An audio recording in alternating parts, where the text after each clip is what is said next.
ni sa tanang mga barkada. Nga panalagsa na lang mag-abot, panalagsa na lang magtapok.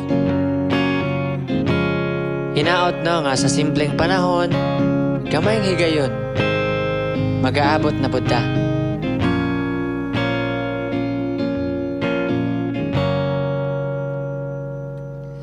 Asa na kahaan tapok sa barkada, pwede bang mag-abot bisag panalagsa? Puro na may pamilya, panangid lang sa sawa.